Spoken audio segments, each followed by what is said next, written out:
Hey, what's up, guys? It's Jordan Edwards here. And we just finished the hashtag Clockedin podcast with Eric. Eric, what do you think of the podcast? I believe that you asked the right questions today to get me to open up in the way that I needed to say what I wanted to say. I think that, I have a lot to learn from you because I can tell you were, every time I would say something, I could tell that you had a little bit more to say because you were like, I was going to talk about that, or like that to me, that's what make podcasts special, when you have two people that have similar experiences, in business, and they've kind of, because when you get into business, all of us are going to kind of go through the same trials and tribulations, and you're able to speak on you're able to just we're able to just bounce off of this conversation so well, where I think people can digest it at a 5th grade level. Yeah. Which is just, that's what what we digest information at. That's what I think is cool. We didn't get too complex. We didn't go down a rabbit hole too much. We stayed clear and concise to where everybody who watches this can understand and resonate. Absolutely. I'm looking forward to you guys seeing it. Start. Okay. What's up, guys? I'm here with a very special guest. We have Eric Bosworth. He's the founder of Insurance Elevated, an organization that served over 15,000 families and works with 500 plus agents and partners with 30 different carriers across the country.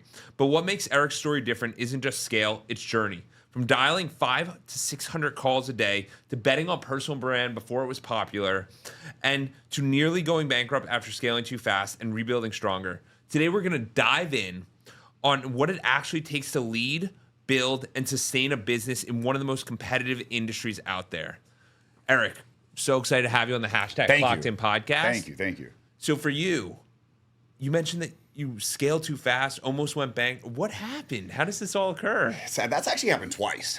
The first time it happened was, I got into the insurance industry in 2021, January of 2021. When February was approaching, I wasn't really having much success in the month of January, because when I got into the industry, I was watching what everybody was doing, right? They were dialing 500 dials a day. They were, getting hung up on 100 times a day. And I just thought to myself, I'm like, I don't mind putting in the work. Like, I've always been a fan of 12 to 14 hours a day. I've never believed in 40 hours being full time. If you're an entrepreneur, you're an 80-hour entrepreneur, right? 40 hours just doesn't exist. So I was okay with the work ethic. I love that, and I was actually admiring the way the agents would work that hard. Yeah. What I didn't understand is how they were on a hamster wheel, right? I was watching them burn themselves out every single day, and I thought, okay, there's got to be a better way. Like, there's no way I'm just going to dial random phone numbers 500 to 600 times a day and just hope I get one. And my sales ability could probably turn some of those, upset customers or very objective customers maybe around. Yeah. But then you got to worry about chargebacks on the back end. And there's just so much more that goes into the insurance industry. So I looked back and I was like, there's just got to be a better way. There has to be. So the month of January, I kind of just sat back and stopped going to the office because I didn't feel comfortable doing what they were doing. Yeah. I didn't mind it, right? To each his own. But a few weeks later, I had just decided to start sending a bunch of social media DMs trying to sell my products that I was given to sell in the insurance industry. And I ended up writing $11,000 in business. Well, $11,000 in commissions I made within 1 week when I finally just decided to do that. I'm like, okay, wow. Now I still put in the 10 to 12 hours a day, but I put it towards social media, engaging, prospecting, developing online relationships. And I was like, okay, so what could this do for me over the next 5 years that dialing 500 dials a day can't? Dialing 500 dials a day, yes, I'll speak to a lot of clients. I'll end up building a solid client base and maybe build off referrals from there and maybe get them to tag me on social media. But why don't I just dive into social media now? Try to become somebody that everybody can relate to. Yes. The insurance industry, when people think about it, it's boring. Insurance sucks. I just try to make it suck a little bit less with just being who I am, right? Yeah. I'm tattooed. I got a tattooed hairline. I'm just different. But I've been in sales and in business for 20 years. I moved out when I was 13 years old, and I started selling bootleg Air Forces, cutting people's hair, candy at school, everything that I could do to make a dollar. Yeah. So when I finally decided to get into the insurance industry, I thought, okay, well, I knew at a young age my network was my net worth. If I'm dialing $500 a day for 12 hours a day, I could be DMing all day, strategically scrolling Instagram, seeing what works, studying viral niches in the insurance industry, and being that voice of resonate, like somebody that can resonate because I'm just a normal human being. I don't have a 3-piece suit on, right? Yeah, like, yeah. The big difference there is that he was going from I'm going to go outbound and go attack to let me see if I can attract. Let me see if I can do this a different way. Even though DMs are still attacking, but it sits there and it waits for them. You're not waiting for just the call to answer. Exactly. So, and today it's even crazier because with all the technology and automations, you could do both. So people can scale 10 times faster than even I was able to back then, which we're completely still involved with. But at the end of the day, when I seen that there was a better way, I thought, I'm not just going to sit here all day and wait for somebody to call my phone. I'm still going to go get it, but I'm going to go get it in a different way that benefits me. Yeah. Because what I started realizing is me DMing everybody and getting into Facebook groups, I started negotiating with the Facebook admins to be their independent life and health insurance guys. So they would post me at the top of Facebook groups and I would get everybody in that group. And then I would be able to DM everybody in that group. And because everybody becomes friends with everybody in groups, I would then message them and it wouldn't just show up in spam or message requests. It would actually show up as a regular message. So there was a method of my madness. And that's what I want people to understand because they can sit here and go, oh, Eric got lucky. Eric was successful. Bo is Eric. But I want you guys to sit here and start to realize that there are better ways of going about things and there are different ways. And that's why I started the podcast because I thought to myself, how do I shortcut society and actually live the best life? The thing is, society does have to go through certain mistakes. Even I went through them. Now, can we do the best job we possibly can, Jordan, at mitigating these mistakes so society or salespeople specifically can get from point A to point B a little bit faster than what we were able to do? That's the point of being a leader. Is to show a brand new salesperson, hey, I went through this. I lost this amount of money. Here's exactly what I did and what I didn't do, what I did wrong, what I did right, my peaks, my valleys, my trials, my tribulations. Please do not do this, this, and this. However, it's inevitable that just everybody still. It's like dangling the carrot, but we try to do our best. But that's the definition of leadership: is to try to teach somebody, based on your experience, how to mitigate as many mistakes as possible, so they can be as successful as possible, as fast as possible. I love that. And for new agents, because I know you're constantly recruiting, and that's one of your strong suits. What do you see a lot of them struggle with, and then to get them to be super successful? Because I'm working with insurance agencies, and you see it all the time where you're like, you got this, man, and then they build momentum. Yeah, so you just said it. They struggle with momentum. Do you know why they struggle with momentum? Why? So in the insurance industry, a lot of times they're blaming their upline. Yeah. They're blaming the leads. They're blaming the ecosystem overall, the CRM. They're blaming the hours, right? When in reality, it's them. It's not the leads. It's not your upline. It's none of that because you are the lead. Lead yourself to some fucking money, right? Like, I don't understand the people who, the leads, so you guys gave me shitty leads. You literally have a license to print money. You have social media platforms just in America with over 300 million people on these platforms that you can just send text messages and DMs all day to and try to start conversation. Problem is, people want the easy life. They want convenience. They want instant gratification. I want passive income. We've all done this to each other, though. We've made shit so easy. Look at Uber. On my script, bro, I say, and it's so funny because everybody has bit off of my script, which I don't mind, right? Everybody's script says the same thing now, but I came up with this. I said, when I'm talking to a client, I'm saying, think of me as like the Uber Eats of insurance without all the fees. Uber One, I have access to every single carrier, no broker fees, no application fees. And I'm very honest with them. I say, I don't get paid unless I put you in the right product because I have a fiduciary responsibility to do so with my license. And if you don't pay your bill, I don't get paid. So I want to make sure before we get off this phone that this is a value to you and that you and I are on the same page and how you feel about the outcome of what I'm doing. That's my script. Like the Uber Eats of insurance, going into the value. I'm just completely upfront with them on how I get paid so they understand that I'm not just a fast grab commission because in the insurance industry, you get advanced money. It is not commission. It is think of it as a 0% interest loan. And as long as you do right by the client and that client makes their payment their first 12 months, you get to keep that entire loan. This is the only industry in America that you are always owed money by the one industry that has always paid what they owe as long as you keep selling. Think about that for a second. Wait, you got to say that again. This is the only industry in America that always pays what they're owed. So as long as you continue to sell, insurance companies will always owe you money. Got you. I always want to be owed. So I'm going to continue selling policies so they always owe me money. Yeah. No, it makes I a lot want of to be sense. the one owed. I don't want to owe money. Yeah. No, and what you're seeing here with Eric is an owner's mindset. And it's not just because Eric has an agency. It's because in sales, to be a great sales leader, to be great in insurance, you have to have an ownership mentality, not a victim mentality.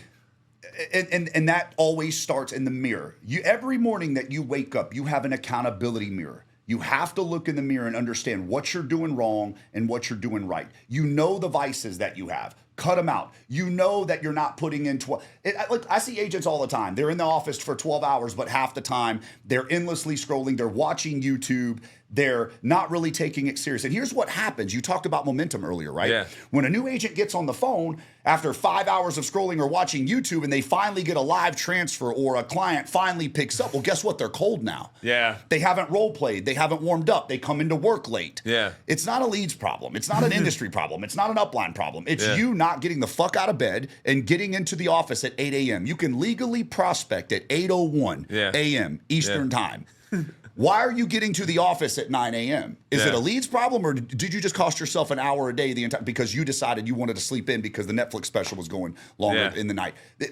Guys, we got to start being honest with ourselves, and this goes with any industry, door to door, solar, car sales. If you're late every day, the next guy that's working his ass off is going to run circles around you. They can be half as talented at sales, but outwork you and out prospect and out engage, and they'll get 10 times farther. Absolutely. So for you, what do you think was the biggest thing for you in the first 6 to 7 months of your career, and then also the new people's career, common day? Because there's a lot going on. Things have changed. So, I mean, what helped you the best? Obviously, the social media, but is there anything else? I think what helped me the best is what we didn't finish talking about in the beginning was, what happened in the first round of when I almost went bankrupt, when I knew that I thought there was a different way and I started, doing content and throwing money at the wall to see if it stuck. Too many people these days, for instance, I have a CFO and I have a chief technology officer. He's a data scientist. My CFO's been in finance for 10 years. They fight me all the time because all they look at is data and dollars. Yeah. I look at indirect ROI. Yeah. So from day one, I didn't care if I spent $10,000 on a content team and putting out reels and ads and boosting and doing all of this because I knew that money that I spent, I was betting big, but eventually something would hit. I'd go viral eventually. Yeah. Well, I did 7 months. I spent $10,000 a month. I committed to that, and I was paying that $10,000 through personal production, and I was not making that back on that side. I was still getting referrals and just doing social media DMs, and I was funding my lead company by trying to produce leads on social media and become a brand and get more eyeballs on me because I knew the name of the game was eyeballs. The more eyeballs I get on what I do, why I do it, and who I do it for, the more money I make. Yeah. So we're 7 months in. I've spent $70,000, and then I've been behind on my other bills because I just knew. I said, if I spend a certain amount of money, I know I'm going to break through that wall. Have you ever seen that meme of that caveman hitting where it's the gold and the gold right, and then right before he breaks through, he turns around and quits? Yeah. I didn't want to be that guy, so I said, I'm going all in. I'm $70,000 in on ad spend. I'm another almost $100,000 in debt and my Amex and behind on bills and everything. And it's November of 2022 at that time because I started Insurance Elevated March of 2022. Oh, wow. Prior to that, from the January of 2021, I was just a regular agent. And that was captive. That was captive. Then I switched to uncaptive. Just explain that really Captive quick is what it means, captivity. Yeah. If you are a captive agent, you are held captive. Yeah. Let's just call it a spade a spade. You are held captive. I don't want to hear the bullshit. Oh, well, free leads. Oh, well, they give you everything. I give you everything too. Just because you have to invest in your business, it just means you're not a business owner. Yeah. It means you're not an entrepreneur. You are an employee. And that is okay. I can get you captive too. I have both programs. You can come with me, sell all the products I have. I'll pay for all the leads, but I'm going to own your book of business. I'm going to own all of your data, your clients. I'm going to be able to go sell your book of business 5 years from now for $50 million. We're not speaking the same language, and that's okay. If you're a captive agent, good, go be captive. I have friends that are in the captive space that have been very successful. Of course. I just didn't want to stay that route. That's it. We just have two different paths. Now, that's what that means, though. Captive is being held captive. That means you do not own your book of business. You do not own the overrides that you make, the commissions that you make, the override. None of that is yours. It is the company's. That's it. Okay? Broker side, being uncaptive and owning your book of business from day one means you own everything that you do. So you own all the losses too. Yeah. You own all the wins and all the losses. And 90% of insurance organizations that are uncaptive on the broker side, that scale, never end up selling their business anyway. So I can see the argument from both sides. If you're not really good at what you do, the whole, you can scale your business and sell it and exit for 8x multiple and make millions of dollars. Truthfully, not about 10% get to do that. So you just got to make sure you're in the 10%. That's it. Absolutely. But that's, that goes back to that is, I almost went bankrupt. I was $170,000 in debt because I kept throwing money into social media platforms and running ads and content teams. And dude, I got screwed over by multiple marketing agencies and multiple content guys that were just charging me more because I didn't know. You don't know what you don't know. Yeah. But again, I looked at it as I was paying for school. Yeah. I was like, that $10,000 a month, I was paying to learn what worked, what didn't, who to hire, who not to hire, maybe learn it myself so I could hire my own team. And $170,000 in debt, 3 weeks away from going bankrupt, called my best friend. I just want to give everyone a perspective here. That mindset of learning instead of going to school, like how many of us went to school, took on $100,000 of student loans and have nothing to show for it? Again, it's mindset. This is way more educational where it's like, hey, yes, it's risky, but what's the other side? Jordan, we have one life. I've been in multiple near-death experiences, man. I've been in a car wreck. My head got slashed, 13 stitches. My God. I'm sorry, not stitches. I ran in and I almost bled to death, and they had to run out with a staple gun before even numbing me because I almost bled to death on the hospital floor. Oh, my God. I've been robbed, beat half to death, robbed at gunpoint multiple times. I've been through hell and back. Yeah. And everybody has a sob story. Like, I'm just getting you to understand, if I can do this, all of this, can all do from coming from where I come from, what do you have to lose? Why play it safe? What, you lose everything? I've lost millions of dollars multiple times. And I've made it right back. But it's through experience and through that mindset of transitioning my subconscious into thinking, okay, this was a lesson. This was not a loss. I never lack. I only transition. Right? I might lack temporarily, and it might not even be my fault. But it is my problem to solve. And if I don't solve it, I'm going to continue being just like everybody else as a victim. You're bringing up a really good point, because usually when I train teams, I always talk about the idea of what the military does, the U.S. military. They have this thing called the after-action review, where you go on a mission, and a mission might be sales call, right? A mission might be selling your business, whatever it is, and you iterate and you go, what went well, what went poorly, how can we improve? So that you're always constantly learning, because if we don't learn, we're not applying the knowledge that we gained. And if you're not honest with yourself about what went poorly and you don't know how to blame yourself, then you're going to just continue going in that vicious cycle. And I've been through it. I still have somewhat of an ego, and people, you got to lose the ego. First of all, fuck you. and the reason why I say that is my ego is the only thing that still keeps me in the game till this day, because I have a chip on my shoulder. If I didn't have an ego, I wouldn't give a fuck about the chip on my shoulder.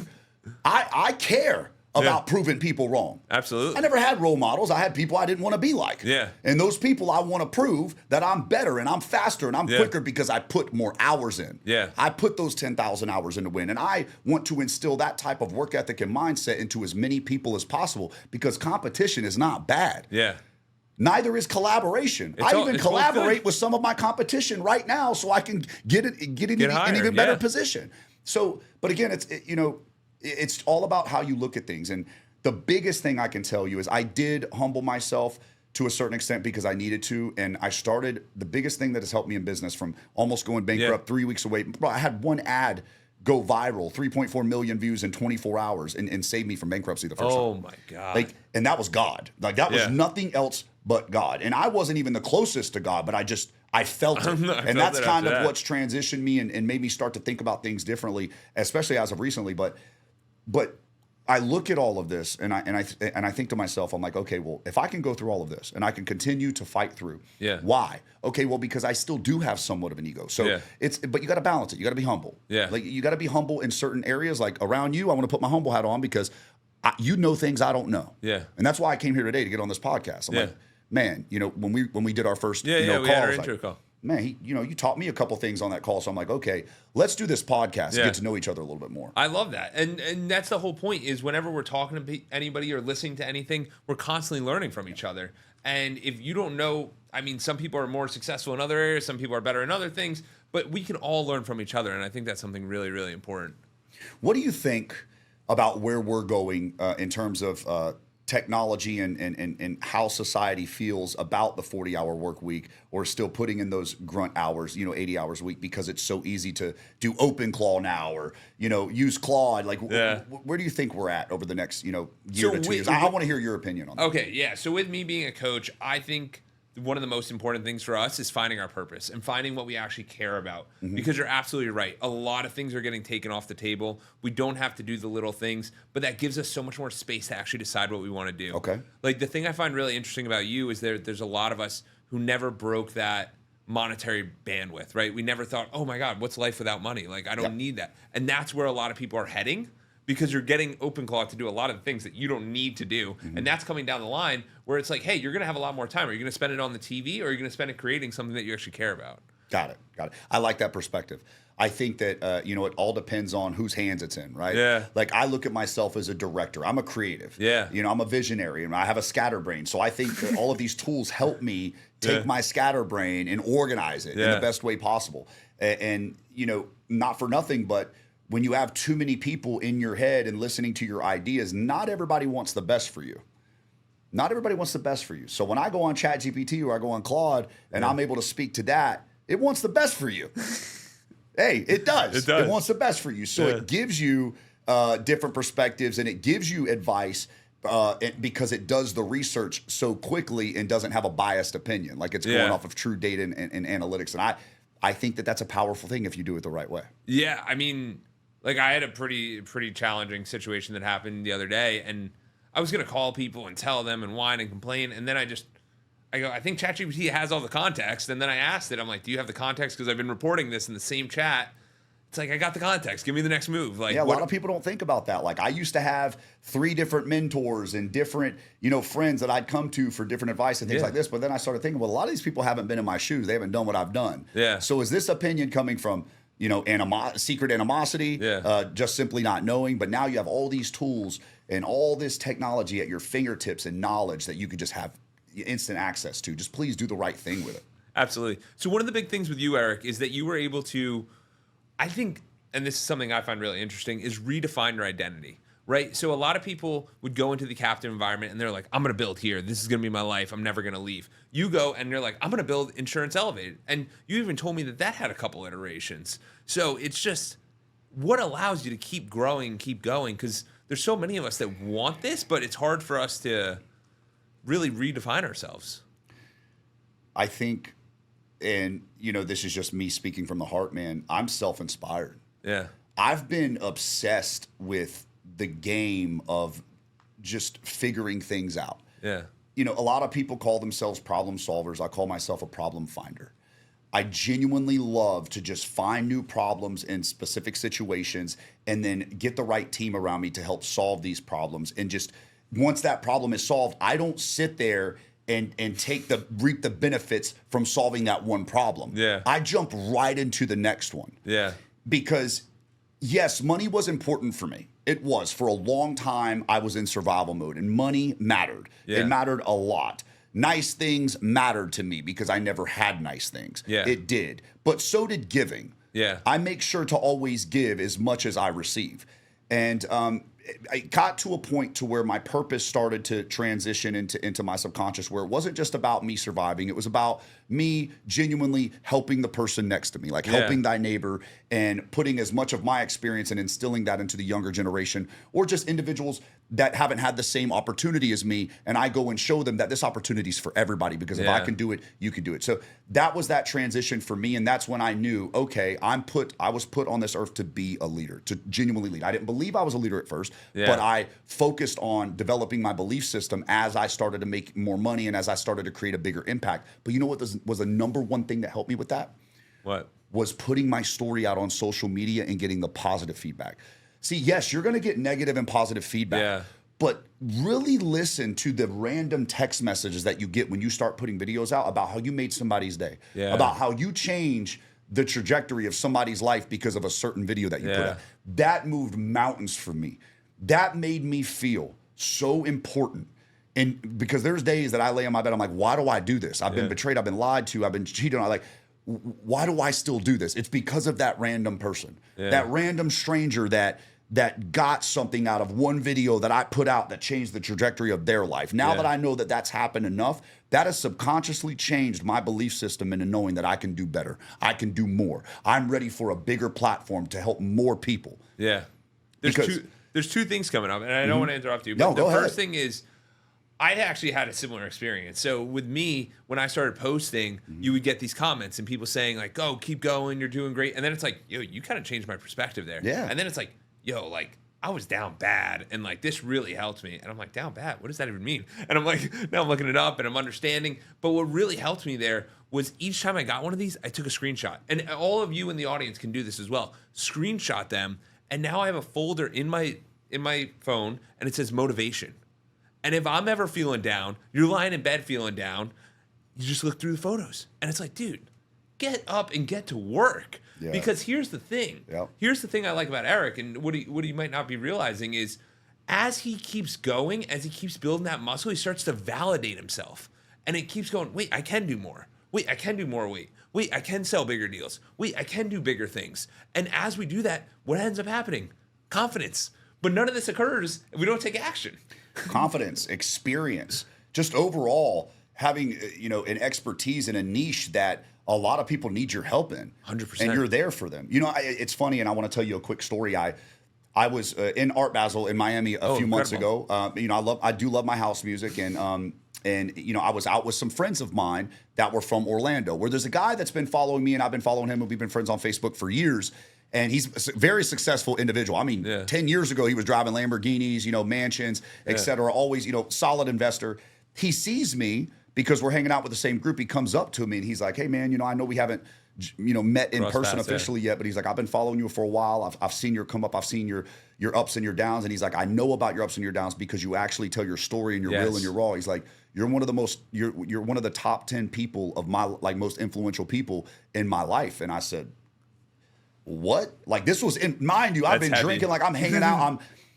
It stopped me. It did something different for me. It didn't make me feel like beat my chest, oh yeah, I am that dude. No, I was like, whoa, like this is really like what I'm doing is really helping people feel better about themselves, change their belief system because they can resonate. So I said, I gotta keep that was one of the worst positions that I was in too, was a few months ago. It was a friend of mine that invited me out. He's the one that got me the tickets and took care of it, because I said, "Brother, I gotta cut down on spending because I just lost a few $1 million in a deal, and I know when to stop." Yeah. And he was like, "Nah, bro, I got you on everything. You need to get your head out of your ass. Like, come in, come down to Miami, stay with me. Like, let's go." And I said, "Okay, maybe I do need to take a weekend and just decompress." And when that individual said that to me, it lighted a fire under me that I can't explain to you in every sense. Even though things have kind of gotten worse and I've been in a big battle with my business and just trying to figure everything out, I've kept this positive attitude where I just know everything's going to be okay because I've been through this before, and there's people counting on me to now tell this story. Whenever I get out the trenches again and I'm back on top again, I got another story to re-inspire people at an even different level, because new levels, new devils. And all you got to do is learn how to play the game better. Yeah. No, I love that, because I think the big thing for a lot of us to realize here is that no matter what happens, the things we listen to, the people we see, the conversations we have, the podcasts we listen to, the books we read, those are the people that are going to impact and change our life, right? Meaning that if you put your stuff out there, you might impact someone. You might be impacting someone, and you might truly change their life and influence them in the positive direction. I tell everybody that, and everybody's not everybody's cup of tea. Yeah. Somebody watching this right now could be scared to put out that first video, but what if your personality, your story, what you know how to do could be the difference in someone else's life? Yeah. Have you ever thought of it that way? Like, there might be 5 people watching this podcast when we first put it out, first 5 people that watch it. 4 of them can't even speak my language. Or they might think, "Oh, this guy's arrogant, this guy's a piece of shit," whatever. And that's okay. Yeah. But the one might completely feel, "Man, I like this guy, his energy. Oh, he motivated me, he inspired me." What if one of you, the 5 people that just watched this, right, the first 5 people, have different personalities where they could put a story out, right? A little sequence, a documentary or whatever on their own Instagram. And then one of those videos touches one person's heart, and that one person takes care of an entire family or an entire city or an entire country or becomes the next president. Like, I know that sounds cliche, but at the end of the day, that's what happens. That's why people put out content. The way the content's going, that's what it is. Like, you put it out there, it's literally every single time I post on Instagram, Facebook, TikTok, it's not even going to the people that you follow. Like, it's literally going to non-followers. So it's literally people that don't know you. And there's no reason not to go for it. And Instagram has that button, trial reel. Yeah. I haven't even started using that yet because we're compiling a lot of content right now, and we're going to have a trial reel folder, and we're going to do a few other things. We're doing recruiting ads right now, reels. I'm going to do a 30-day docu-series where I'm going to take an agent, myself personally, I'm going to document it every single day and put it on my Instagram for 30 days. I'm going to take them from $0 to $10,000 in paid commissions in their first 30 days, my damn self. And I'm going to show everybody that anybody can do this if they have the right ecosystem. I love that. The series, the things, it truly does change everything. Now, one of the things I want to talk to you about, and you've kind of mentioned a little bit, financial literacy. How important is that? It is important, man. I'll tell you, when I just followed a gentleman the other day, I'm not going to mention his name, but he's somebody who actually made a YouTube video of one of my, reviewing one of my early on videos when I got into the insurance industry because I was just regurgitating what I was taught. Of course, yeah. Unfortunately, I had a crappy leader that didn't teach me the right way to talk about whole life insurance or index universal life insurance policies. And I put a few videos out there that weren't entirely correct. I could have explained it better. And he was basically talking shit, you know? And it's funny because I followed him the other day because I look back now where I've humbled myself. I have more of an attitude of gratitude now, and I believe I can learn from everybody. So I follow him. I'm like, you know what? This guy's actually really intelligent. Yeah. And even though I do feel that I'm on that level now too in terms of my knowledge and expertise in my niche, but I was like, man, this guy, even at years ago reviewing one of my videos, at first I took it as a knock in the face, right? As a slap to my face. Now I look at it like, I've learned a lot. He was right. Yeah. He was reviewing something that, wasn't correct. And he was doing that to make sure that other people had the right information. Yeah. So now I have this utmost amount of respect for him. Yeah. I'm following him. And now it's inspiring me to put out even better content to hopes that one day he reviews one of my videos, 4 or 5 years later and gets to see, hey, wow, this guy's really came a long way. Yeah. But, that's the importance of having good leadership and financial literacy. Yeah. I didn't have that back then. I was just being told, okay, this is how life insurance works. You have term, you have whole life. If term and whole life had a baby, you have IUL. Like, that's literally what I was taught. And then I just was teaching myself a few things and listening to what other agents were saying. Now, product knowledge is important. It's key. And again, you have it all at your fingertips, man. You want to learn about IULs? Teach me everything I need to know about IULs on ChatGPT or Claude, and you literally have everything right there. Yeah. It's not that hard. However, don't regurgitate it word for word whenever you're on camera. Like, you have a cadence, you have a wow factor, you have your own tone, you have, your own delivery. Don't just be monotone and read off of a script and be like everybody else in insurance. People, we are in a trust recession right now. People are not trusting like they used to 10, 20, 30 years ago. So if you're not separating yourself and building massive credibility behind not only your personal brand, but the business that you represent, you're not going to get as far as the guy that actually does that. Right? Who are you going to do business with, Jordan? When let's say you're shopping for life insurance. Who are you going to do business with? The guy who has hundreds of reviews on Facebook, Google, Better Business Bureau, multiple videos out on YouTube, Instagram. You can see their story, who they are, the culture that they represent, the team that they work with. Or you're going to do business with the guy that you can't find on Google, you can't find on ChatGPT. They just cold called you. They have no reviews. Who are you going to do business with? The validated one. So why are more people not creating credibility for themselves? I think it's honestly a concern that a lot of people have. And the more you dive into the insurance space, more you see Google reviews are very important. Like, these other reviews and these other platforms are super important.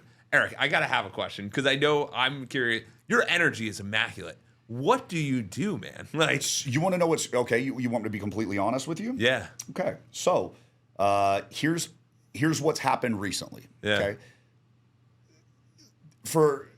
I made a lot of money very quickly. Yeah. In this industry. I've made money before in the past, real estate. My last gig as a profit sharing manager for wireless. You know, I've made hundreds of thousands of dollars a year since I was 23 years old. Yeah. Okay. But making millions of dollars a year for 3 years in a row puts you in a position where you just want to take care of everybody. Yeah. So you're taking everybody out to dinners. What does dinners lead to? Drinks. What do drinks lead to? The lounge after. What does the lounge lead to? The club after, right? What does that lead to? 4 o'clock, 5 o'clock in the morning, getting home. Now I thought I was celebrating my successes and I was celebrating with all of my agents and my peers around me. All I was doing was getting them hung over. I thought this was building my brand. Yeah. I thought this was recruiting, pulling up in the Lamborghini, bottle service, insurance elevated, when really all that was doing was just blowing my money when I could have used that money to build the business bigger and better and create more credibility. The right people. It's not attracting the right people. Yeah. So I started attracting the wrong people around me and I started getting used, but it was my fault because I was committing myself to toxic generosity. Yeah. So what happened was I just started thinking it was okay because everybody else was cool doing around it. So drinking, the drugs, the partying, all the stuff early on, I was like, dude, what am I doing? Yeah. Right. So, and then my energy started depleting. I used to be a bodybuilder, man. Yeah. I started losing my body, my six pack. I'm like, this isn't me. Yeah. So last year I went through a really dark time. With everything that was going on, and I started drinking more. I started going out more, and just one day or one night, actually, I was at an after party after a club, and I looked around at everybody, and I'm like, "What the fuck am I doing?" Yeah, I'm medicating myself with alcohol. Yeah, what am I doing? Yeah, and it was like this epiphany over me, and something told me just to go home and get my shit together. And it was crazy because around that time, I met my friend Travis Doodles, which is a very famous charity. He has hundreds of millions of views between all platforms on helping homeless people. He quit his job because God told him to, and he gave out all of his money. And now he runs this homeless shelter and youth shelter in Lakeland, Florida. Oh, that's amazing. And he came to me and he said God told him to come and talk to me. God told him that I needed to make a change because he was getting me ready for a bigger platform. Okay. And then everything bad that could happen happened to me after that, like even worse. But I started going to the gym more. I started reading. I started listening to the CEO podcast. I started doing things that I never used to do because I used to be a big believer in just experience is what matters. Not books, not all of that. Like, let me just dive in. But then I started doing things differently. I started thinking about things at a larger scale. Like, okay, I'm ruining my body right now, but who else am I impacting by not being that person I used to be that got me here? Who am I uninspiring? Who am I uninspiring, right? Yeah. Who am I telling that it's okay to live this dumbass lifestyle? So that's what happened, man. I started getting into the gym more. I ended up getting really big into peptides because I was into peptides years ago when I was a bodybuilder, only for like the healing peptides because my knee and my shoulder.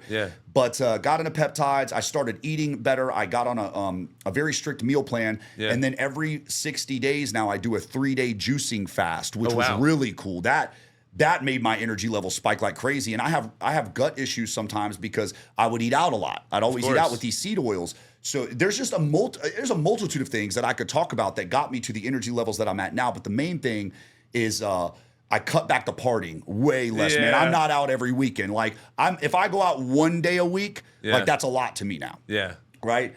And the thing I want to recommend is not everyone just cut sober, don't drink, like none of that. It's just balance. Of course. And like balance, and this even happened in my life where it was you would go out and then even in school, after school, you go out till 3 a.m. and you're getting up at 6 a.m. every single day. You're like, this isn't going to work. So what you do is you just cut that back. You go home at like 10, 11, you call it a day, and like you're still going out, you're still experiencing things, but you're not the sleep to the point where it was almost like worse than when I would travel to Europe. Listen to what he just said. Sleep. Yeah. Sleep deprivation is the number one of the top agers. Not just smoking, not just alcohol, like sleep deprivation. Yeah. And that's exactly what I was doing multiple times a week where I was just going to sleep later than I should, not getting 8 hours. You burn the candle on one end, then you're trying to get up, you're late, you're behind the 8 ball. Yeah. But man, what made my energy levels get to where they are now is, first of all, less alcohol consumption. 100%. More sleep. Yeah. Peptides. NAD plus is a game changer. I'm not trying Yeah, to sell you guys a dream on it. But for me, an AD plus was a game changer, man. Yeah. Man.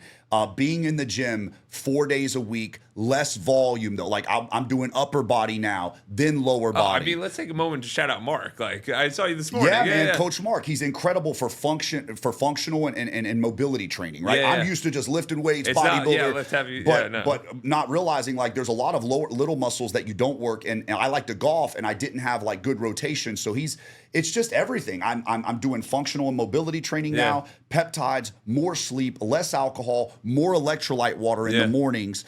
I'm eating cleaner food, and I'm only using olive or avocado oil. I'm a very big chip guy. I love chips, so now I'm only sticking to avocado, baked chips, and as well as man. To be honest with you, dude, I was single for a year and a half. I just recently got into a relationship. Oh, amazing.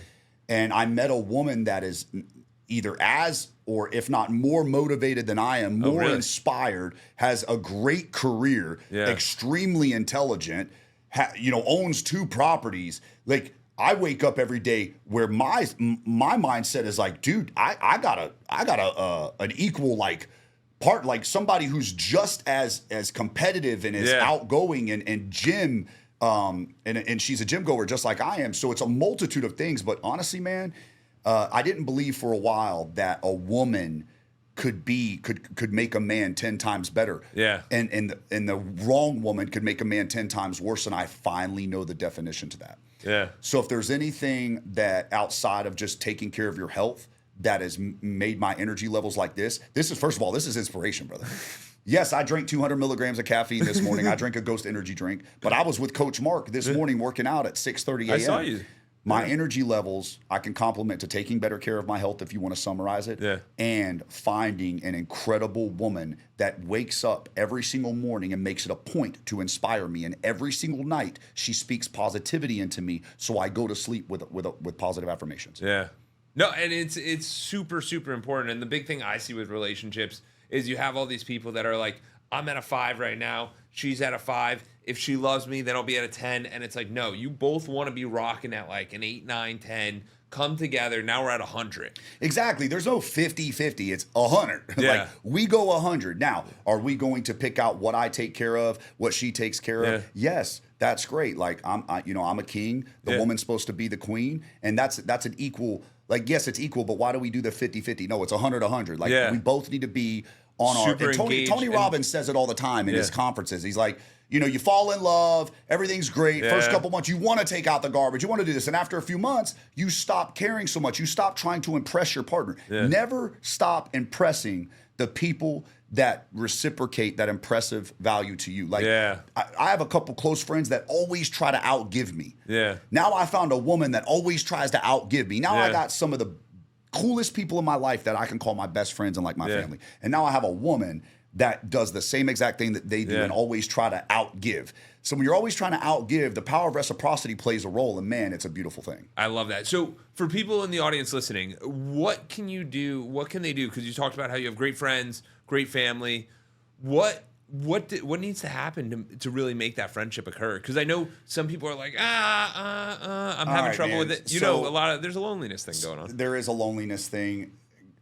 And this is a double-edged sword, Jordan. Of course. I tell you, you have to go through the snakes to get to the good people. Yeah. You really do. However, there is a better strategy there. Pay attention to red flags. You need to have non-negotiables. Yes. Non-negotiables. One of my non-negotiables is if you fuck me over, Jordan. Okay. Let's say I'm in a friend. There's a group of friends, right? 4 of us are friends. And Jordan, you fuck me over. I go to the other 2 friends and I show them verifiable proof that you fucked me over. And they continue to still be friends with you because they say, well, you've never done them wrong. So then they're not my friends anymore. It's fuck them and fuck you. That's my non-negotiable. I don't deal with neutrality. That's number one. The neutral friends that are just okay with being around shit people that fuck over people, I don't do that. You're a shit person if you're hanging out with shit people. Automatically. Okay. I don't believe in birds of a feather flock together. My other non-negotiable is pay attention to the way people treat you whenever you're going through your peaks and valleys.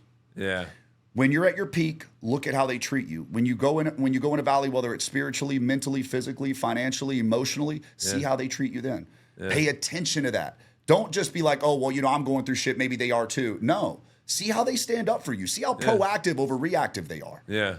You got to have non-negotiables. You have to have standards, principles, and beliefs that you stand on no matter what. We are in a day and age where people can change their belief from one video to another on social media just because it sounds better or because they want to be cool. I'm cut from a different cloth, and you have to understand that strong men create good times. Yeah. Good times create weak men. Yeah. And weak men create bad fucking times. Yeah.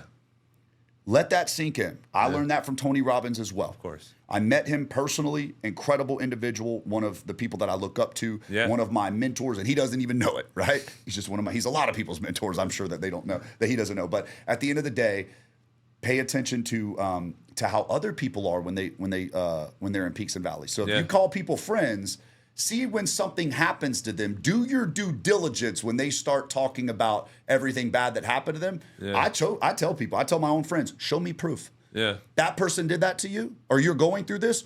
Did you do anything to provoke this? I'm that friend that's going to ask you that question. Yeah. I want all my friends accountable, and I want my friends to hold me just as accountable. Yeah, yeah.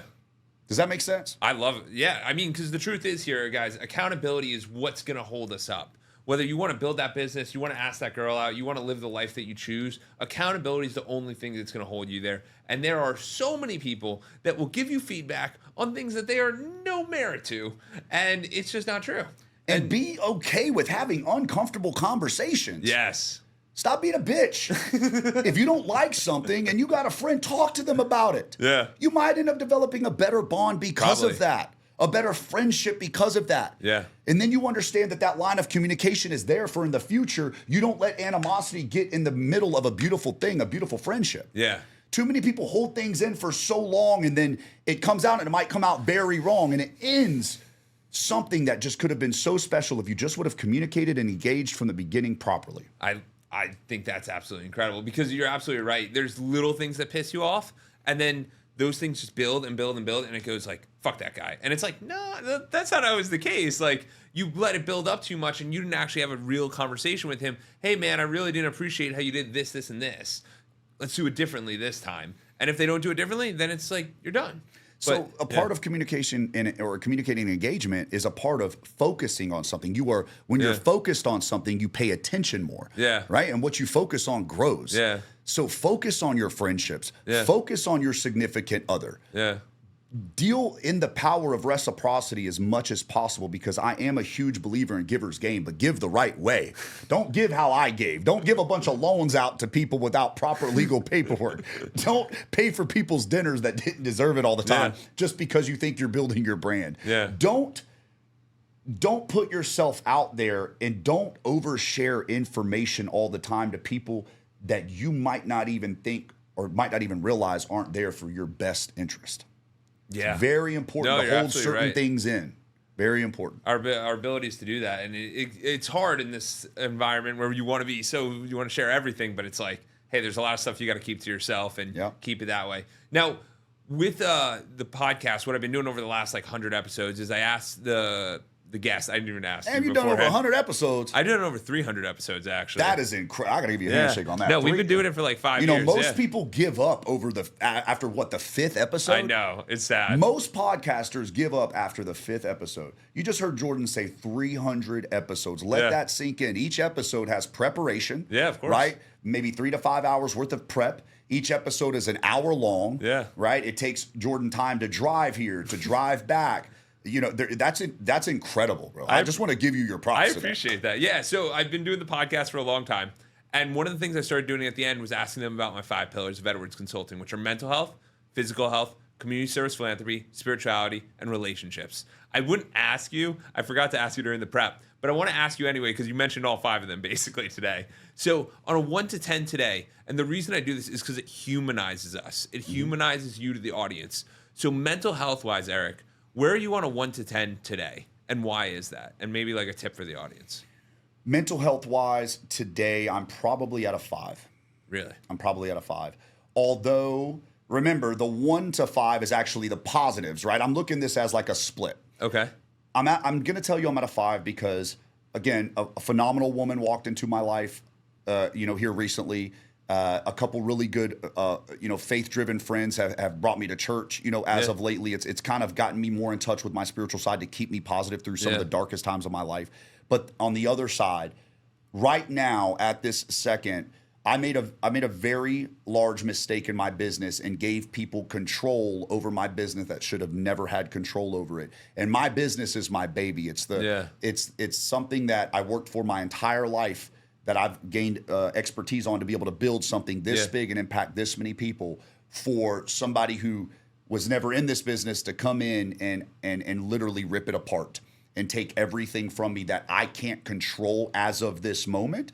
Here in the next couple of weeks, I should have, back full control. But by the time I have full control, I would have lost 80% of my business. The good news is, and like I said, the other part of this, my mental health, is I still have my generals with me. Yeah. See, my mentor told me something that stuck with me. It says, people can steal a slice of the pie, but you built the oven. Yeah.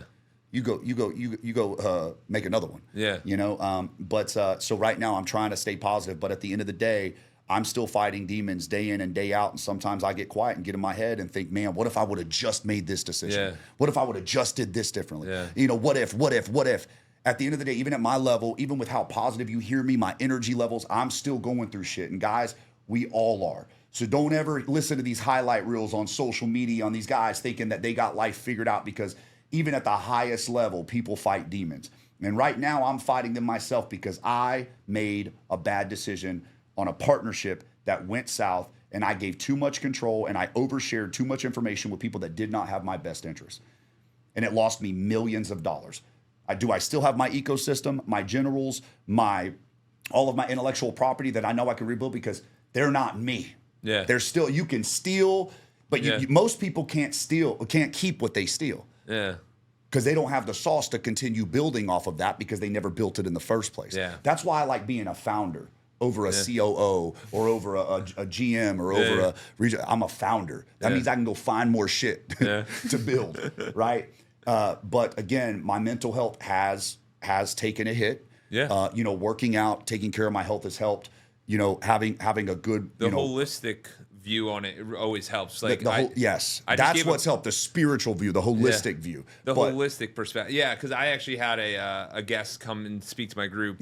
On Monday. This guy Aaron Howell, he was an EOD in the Army, and he ended up getting, in 2011, deactivating a bomb, blew up, went blind, and then 4 years later lost half his hearing. And he sat there and he was like, oh, dude. And he's teaching us. What he did 2 weeks ago was he ran 205 miles from the sea to Mount Kilimanjaro and then hiked the mountain. And he's like, yeah, that turned me around. He's like, I get down and out, but then I do a cool thing like that because I realize I still have something. And that's why you need to always live off of your schedule. I'm a very big schedule person. I always want to put things on my schedule to keep motivating me and reminding me that I still have people to help. Yeah. I still have events that I need to go to and stand tall and shake hands and network, because what happened. Yeah. It's still my problem to fix. Yeah. Right? So if I get down, and I'm the founder, I'm the owner, my business is people. They follow me. That's why CEOs and founders have such a tough job, because no matter what they're going through, they still got to stand tall, and they still got to make sure that everybody else's emotional stability stays strong. Yeah. Because that's the biggest issue in this industry and a lot of sales industries is emotional stability. One day you make a lot of sales, next day you don't. You start getting down on yourself, so then it messes with the next, and now you got commission breath. Look at me. I'm at a point where I don't even know what I'm gonna go through the next day, because I keep getting hit from every single angle on all these negatives. And the one thing that I have going for me is I know I can still rebuild it. Yeah. So that's what's keeping me at bay. Yeah. But it still hurts. Yeah. It still hurts because a lot of people were affected outside of me, and it wasn't just me. So I hold that weight along with me. Yeah. So now I'm putting everybody back on my shoulders to make this next run over the next 3 years. And I will. I had an exit on the table for almost $30 million last year. I had a net worth of $4 million 11 months ago. Now I've lost 85% of that net worth. I have some real estate left. You know, I still have some things cooking here. But I lost that deal. I lost, 85% of my organization now Yeah. due to, just things that didn't work out properly. Yeah. But again, I have my generals, I have my ecosystem, my intellectual property, I have the lessons that I now have in my head, the things that I know to do over the next 3 years that are going to work out. And I have new friendships such as yourself that has different areas of expertise that I can now lean on. Yeah. Because guys, that's what I just said. Never stop shaking hands. Never stop meeting new people. You never know what individual you might meet to help you rebuild back bigger and better than you've ever built before. I love that. And you were mentioning it before, but 6 months, 12 months, what do you see for yourself? What do you see for the brand? What do you see for the Insurance Elevate? Like, what are you seeing? Right now, we still have about 180 agents within Insurance Elevated and another 250 all across the country that just have a contract here with me, a contract there with me. But my goal is to build on that 180 like in-office agents that have all contractual agreements with me, fully embedded into my ecosystem. I want to build on that and bring another 100 agents in, specifically here in Tampa, Florida, my new 7,000 square foot headquarters here in downtown Tampa, minutes away from Gold's Gym and Crunch Fitness right there. I want to bring 50 in-office agents there and get all 50 of those agents averaging over $10,000 a month in net paid commissions. Yeah. That's my goal over the next 12 months. Okay. Over the next 6 months, I want to just recruit those 50 agents in office and another 50 agents virtually. Get to that number. And then I'll use the next 6 months after that to making sure they're as successful as possible. And I do want to open Dallas, Texas office within the next 6 to 12 months, as well as create my own single sign-on proprietary platform that's your all-in-one space for all agents to have full visibility on all their KPIs, what the leaderboard says, their submitted business, their issued business, their full commissions, their bonuses, news and highlights. I want to be able to instantly communicate with all of my agents. Technology-wise, I need to create that because visibility is everything in this business. How can I train my leaders to be able to train their agents if everybody doesn't have full visibility at all times to see where everybody's at? You're either going to know how good you are or how bad you are. Yeah. When there's no visibility, people get false egos and entitlements. They think they're better than what they are, but when the numbers are put in front of them, because data don't lie, it's a different story. I mean, it's absolutely true, because when we sit there and we have, there's a couple of different agencies I work with, and sometimes they'll put out weekly posts, and it's like a weekly premium, and it's like, how'd they do that? Like, because it's great that they did that, but from the learning of a new agent, it's like, how many leads did they buy? Or how many calls did they make? Those are what I mean by KPIs, key performance indicators. How many leads did they buy? How many calls did they make? How long were they on each call? Yes. For instance, one agent closes 5 deals, called 25 leads. Next agent closes 2 deals, called 25 leads. Okay, let's dive in. Okay, the agent that only closed 2 leads was on the phone way longer as well. So what is he saying? Okay, now we listen to the call recordings. Oh, now I know why you're only closing 2 deals, because you said this, this, and this, and you're on the phone way too long, going off script, right? So those KPIs matter. Now, over the next 3 years, because I know I had an asset purchase agreement on the table for over $25 million. I know in my heart that we can do that again, because I know if I sell the business for $25 million, I have a 10% equity pool that I'm giving to all of my top producers, right? So I can make a few of my top guys millionaires, as well as them still maintaining 100% of their business. So once I sell, I'm just going to help broker them the next deal and help them build until they sell. So over the next 3 years, I want to be able to exit for over $30 million. That's $37 million is my actual number. It's actually my lucky number. For those of you that are watching this that know me, 37 is my number. So $37 million is the goal, 3 years. I'm going to, be building back the life business, the health side of the business, the Medicare side, as well as the annuity side, and really focus on product diversification. Because for those of you that don't know, when you go to sell a business, a private equity firm buys you at an 8x multiple. What that means is if I'm doing $1 million net profit a year, a private equity firm, based on product diversification and profitability, will buy me at $8 million. That private equity firm, in their mind, wants to recoup their money within 3 to 4 years. So they want to make sure that they have a bunch of legs to stand on and not just one niche. Yes, riches are in the niches. But wealth is not in the niche. Wealth is in diversification within that niche, right? Where you have multiple different avenues and an ecosystem that private equity firm can lean on for them to make sure that they recoup that money within 3 to 4 years and not have to wait 8 years. You see? Because they bank on it to continue growing the way it has been over the last 3 years. So it's very important that we focus on constant growth month over month over the next 36 months with no misses. I love that. And I mean, let's try to get back to the pillars real quick. We got physical health. Where's your physical health on a 1 to 10? How you feeling on that? Man, I'm 9. 9 dials? Man, I'm feeling fan-fucking-tastic. I'm going to be honest with you. I'm speaking well. My delivery's there. My tonality. Yeah. My passion. I wake up inspired every morning, and I know that means my health. It's all related. Rolls back to your health. It's all related. And health is an easy 9. Yeah, easy. I love that. Community service philanthropy. In terms of community service, so every single year we do a turkey drive and a Christmas drive, and every year we break the record. We have not done less than $20,000 during our turkey drive every year. Really? That we raise, and we raise about $20,000 to $25,000 every year for our Christmas toy drive. I love that. I just donated $15,000 to Travis Doodle's Worth and Purpose charity to help the homeless, give them free haircuts, free pizza. I love and that. we built a Ninja Turtle van, and we dress up as Ninja Turtle guys, and we go out and we feed the homeless. Oh and my God, we give free haircuts. I also fly to Italy every single year for the Andrea Bocelli Foundation, and I donate a minimum of $10,000 where they essentially put it into communities in Africa to build like running water, boys and girls clubs, or like a rec center. Yeah. Yep. So those are the 3 things that I focus on. That's incredible. And where did you start to find that purpose? Because sometimes I ask people and they're like, I don't know. Because I genuinely love seeing people smile for being helped that aren't as privy to, to opportunities like, we are. Now, again, that's a double-edged sword talking about things. Like, everybody's got the same 24 hours in opportunity. Yeah, of course. Not everybody was instilled that during their childhood or grew up in the in the right circumstances. Yeah. So you have to give a little bit of grace to these individuals, and that's why it takes an individual like us who are a little bit more privileged or well off, or we just made it out, right? We made it out the trenches. So it takes our experience to go and instill that knowledge into others. That's our job, to get them to realize. So what happened for me is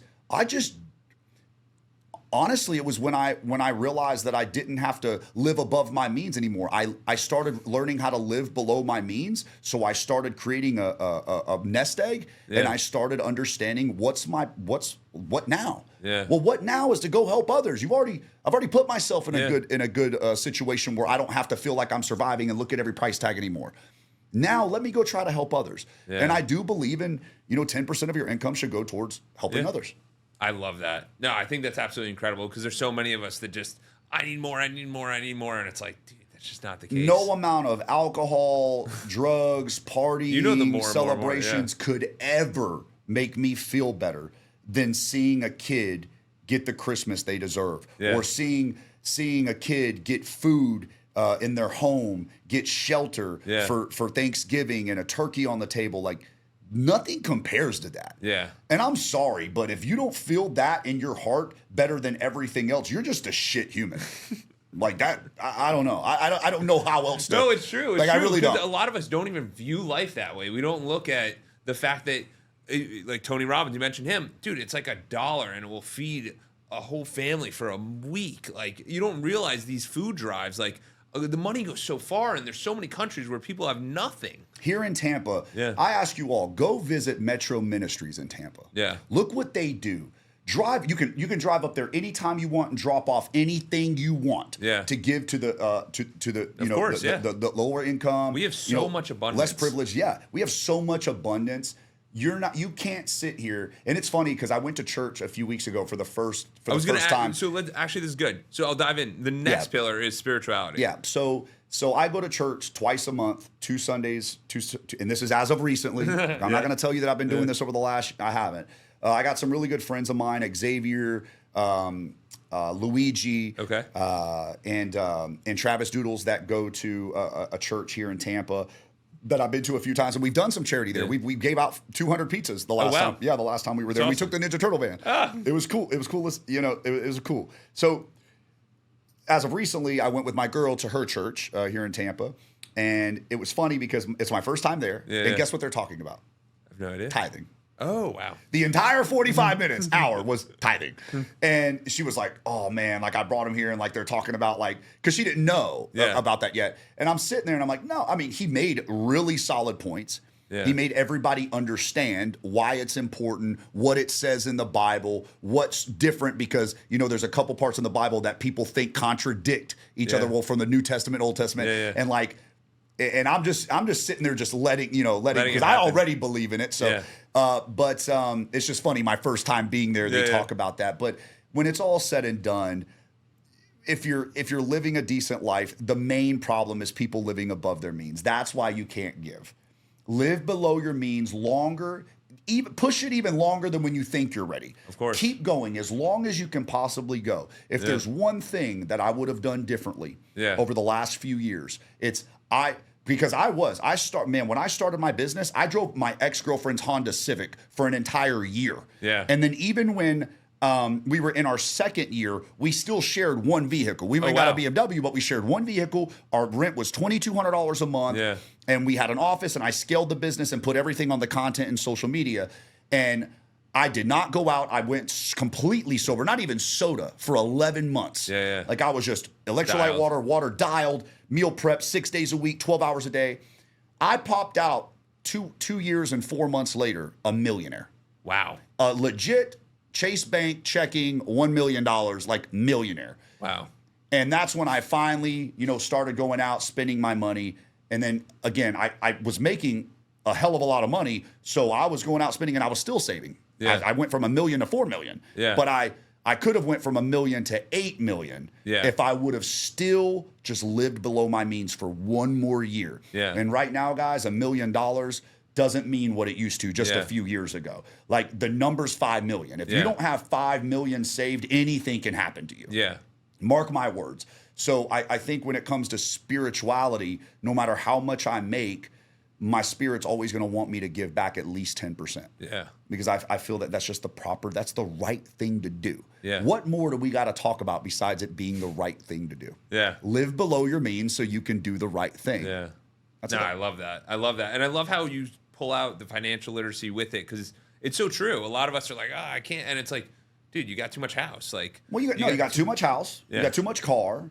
You love going out to eat because it's date night, like every single week. You love the funny thing is, like you were saying, if you start to look at all that compounding of more and more and more, your body's just going down, down, down. And let me tell you, guys, I'd be the first one to tell you, I didn't care at one point. I was making $250,000, $350,000 a month. Wow. So I didn't care what I was spending, but when I hired a true CFO that came in and spreadsheeted me every single week, I was spending $2,600 a month on Uber Eats.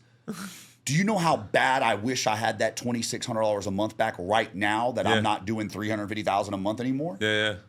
Take it from me. Do not make the mistake that I made where I just didn't give a damn anymore just because, I was making $350,000 a month. I didn't think anything could ever happen. I thought I was on top of the world. Yeah. I thought, how could I ever, maybe I go back to 250 or I go back to 150, but I'm still making a shit ton of money. Yeah. Do not have that mindset. Wow. Do not. I over leveraged myself. Yeah. I bought $9 million in real estate in a year and a half. Oh, wow. Oh, great. You're buying real estate. You're mitigating taxes, cost segregation. Of course, all sounds good until your business dips to doing $100,000 a month. Your payroll's $88,000 a month. And now you have $9 million. A month. Now you have over $2 million in down payments wrapped up in real estate. What happened to the real estate market 8 or 9 months ago? Started going down. I got a house right now in South Tampa I still can't even sell that's been on the market for 6 months. I've had to drop the price on it multiple times. So think about it. Yeah, you might be saving taxes, but guys, cash is king. Sometimes pay the fucking taxes. Yeah. Like everybody always tells you how to avoid taxes. Trust me, that's not always the best thing to do.